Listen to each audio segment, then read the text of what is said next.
masanızı kapanır, güneşliğinizi açık duruma getiriniz ve ayak desteğinizi yerine yerleştiriniz. Elektronik cihazlarınızı uçuş modunda kullanabilirsiniz.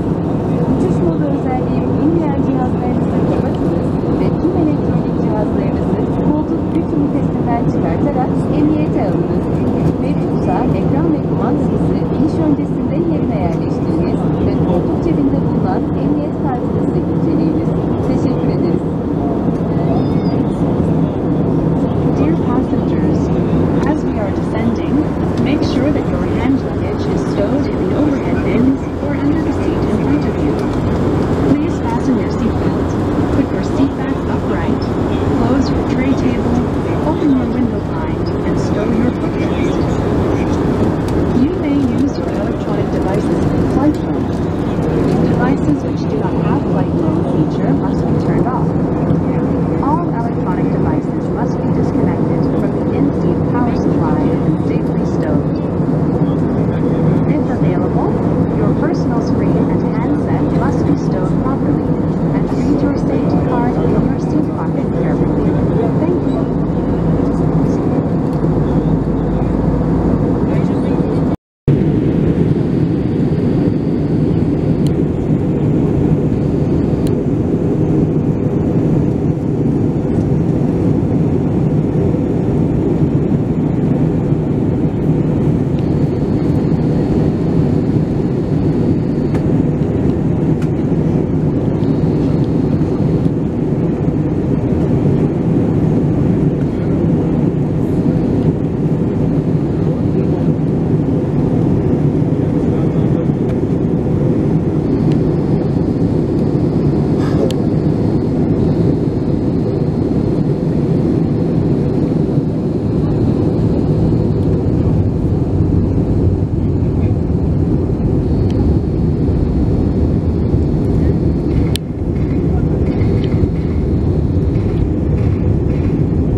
Be seated for landing. İnişler arkadaşlar.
hanımefendiler, beyefendiler ve sevgili çocuklar.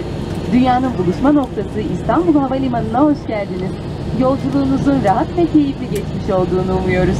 Emniyetiniz için kemer ikaz ışıkları sönünceye kadar lütfen yerinizde kalınız. Kemerinizi bağlı tutunuz ve başüstü dolaplarını açmayınız. Tüm elektronik cihazlarınızı kullanabilirsiniz. Uçak park pozisyonuna ulaştığında başüstü dolaplarını açarken dikkatli olunuz. Star Alliance üyesi Türk Hava Yolları ile uçtuğunuz için teşekkür ediyor. Sizlerle yeniden karşılaşmayı diliyoruz.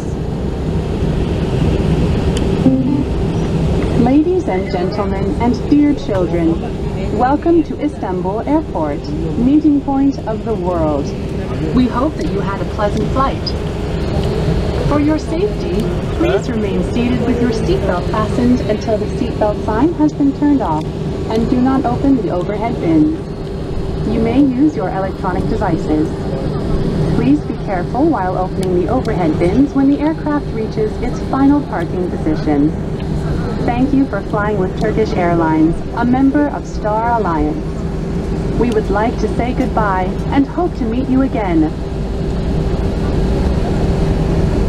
Sayın yolcularımız, uçağımız henüz park yerine ulaşmamıştır. Lütfen kemer ikaz ışıkları sönünceye kadar yerinizde kalınız. Kemerinizi bağlı bulundurunuz ve başüstü dolaplarını açmayınız. Teşekkür ederiz. Dear passengers, our aircraft has not reached its final parking position. Please remain seated with your seatbelt fastened until the seatbelt sign has been turned off, and do not open the overhead bins. Thank you.